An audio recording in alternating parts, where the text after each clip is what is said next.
The SS Monarch, built in 1890. The Monarch was operated by the Northern Navigation Company, and she was launched on June 27, 1890. She was also built in Sarnia, Ontario, on the St. Clair River, for a cost between $150,000 and anywhere to $200,000. The Monarch was built for an extended season of service on Lake Superior. Thus, she was strongly reinforced with iron to deal with the waves on Lake Superior. Her hull was of white oak, and she came in at 259 feet in length. She had a beam of 34.8 feet, and for a depth, she had 14.8 feet. The Monarch also had a registered tonnage of 2,017 tons, and a net tonnage of 1,372 tons. A very good description of the Monarch appeared in the Duluth Evening Herald, dated October 22, 1890, and I will quote some of the remarks made of her. A beautiful ship, the magnificent new Monarch of the Betty Line, far the finest running to Duluth, destined to be the popular passenger ship of the Upper Lakes. On the Monarch's first voyage, she was enjoyed by over 30 passengers, and she made an average speed of 13 miles an hour. The smoking room and washroom for the gentlemen, as well as the offices for the captain and purser, are on the main deck. The cabin of the Monarch is finished in white and gold, and she is lighted by electricity. There are 62 staterooms and a bathroom. Doors between each alternate stateroom can be thrown open, and each stateroom has a double lower and single upper berth for nearly 200 passengers. That's just some of the Duluth Evening Herald description of the Monarch that I read. The Monarch was powered by a good old-fashioned triple expansion steam engine, which pushed her along at around 14 miles an hour. The Monarch transported both passengers and packages on the Great Lakes, and throughout her career on the Great Lakes, she primarily ran between Sarnia, Thunder Bay, Ontario, and Duluth, Minnesota.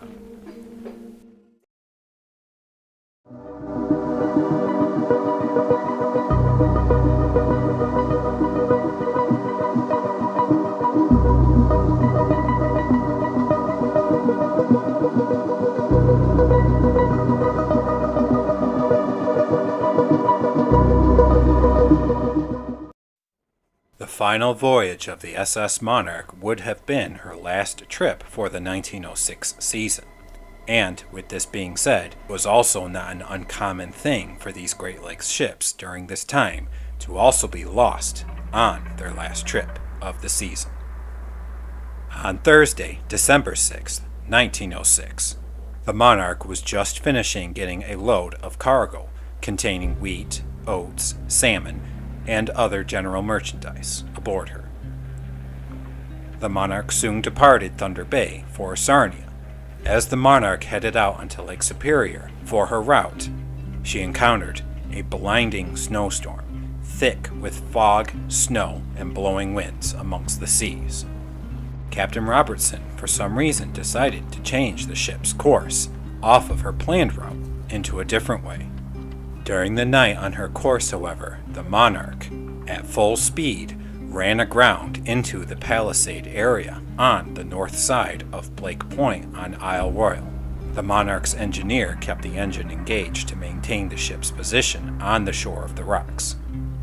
And John D. McCullum, brother of First Mate Bert McCullum, carried a line to shore through the rough seas onto Isle Royale. This during a horrific blizzard with freezing temperatures. One by one, the crew and passengers used the line to escape the wreck of the Monarch as it was beached against the rocks, and they made their way towards the shoreline of Isle Royale. Once the crew and passengers made it to the shore, they were both exhausted and freezing cold from the winter snow. The rocky shoreline was covered with a thick layer of ice as well. And during the transition from the ship to the shoreline, a passenger actually fell into the water during the crossing. When he emerged, his clothes had become frozen solid. W.H. Lockhead was spared serious frostbite by a fire that was started with the few dry matches found amongst the passengers or the crew. Everybody huddled along and next to a fire to try and get some warmth and to get a break from the wind from the howling blizzard. There was also only one blanket that could be salvaged from the Monarch, which was given to the one woman aboard, the stewardess, Rachel McCormick. As morning approached, a second fire was started on high ground to attract the attention of the lighthouse keeper on Passage Island, or of any other passing vessel nearby. As the next day came, food was obtained from the Monarch, and it was either that morning or early afternoon. They found a case of salmon that had washed ashore, and a bag or two of flour as well. Sometime later on Friday, the wreck was boarded again, and a quantity of damaged bacon, bread, and a pie was also obtained and brought back to the survivors. However, these provisions did not last very long amongst the crew and passengers. The next day came, and fires were still burning to keep everybody warm, and there was still no response from any lighthouse keeper or passing vessel seeing the stranded survivors on Isle Royale.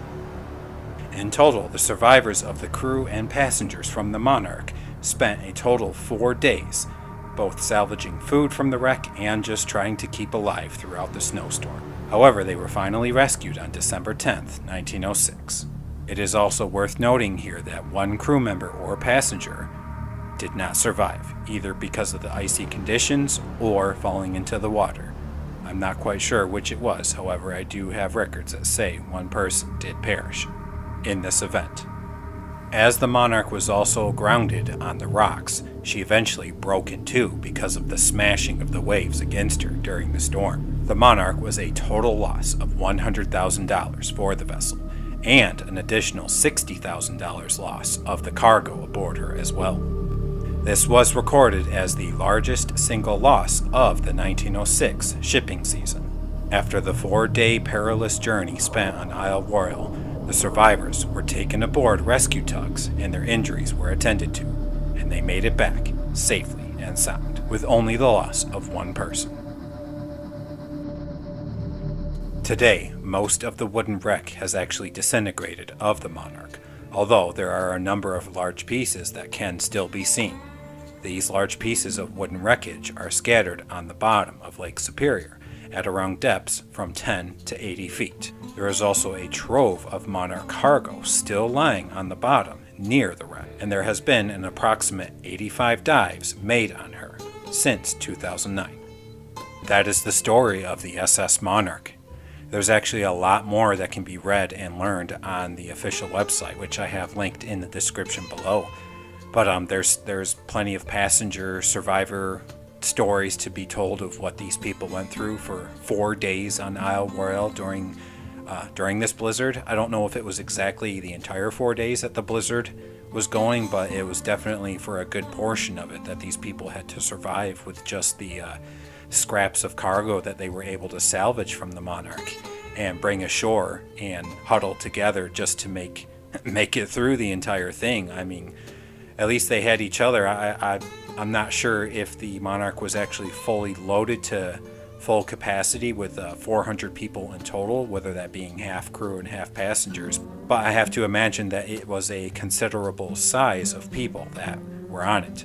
But yeah, there's plenty more information in the websites below that can be found about what these people had to do in walking across the island and other crew members trying to signal passing vessels to be seen. It's such a great story that I couldn't go into the entire detail of everything, but I do encourage you guys, if you're really enjoying this and really feeling this story, definitely check out the links and the stuff posted below. But yeah, that will do it for today's episode on Songs of the Great Lakes. I very much greatly appreciate your guys' support and sticking through it with me. Again, bless you all for your help in my pronunciations of last names, locations, heck, even things aboard vessels. I don't always like a classic one. Forecastle, I know, is Forksel, if I am saying that correctly. But you know what, guys? I like to have a bit of humor. I don't always show it on this channel, but I can take a joke and I can also take some good constructive criticism. But anyway, thank you guys so very much for joining me on this episode, and do look forward to the next one coming soon. Until then, God bless you all.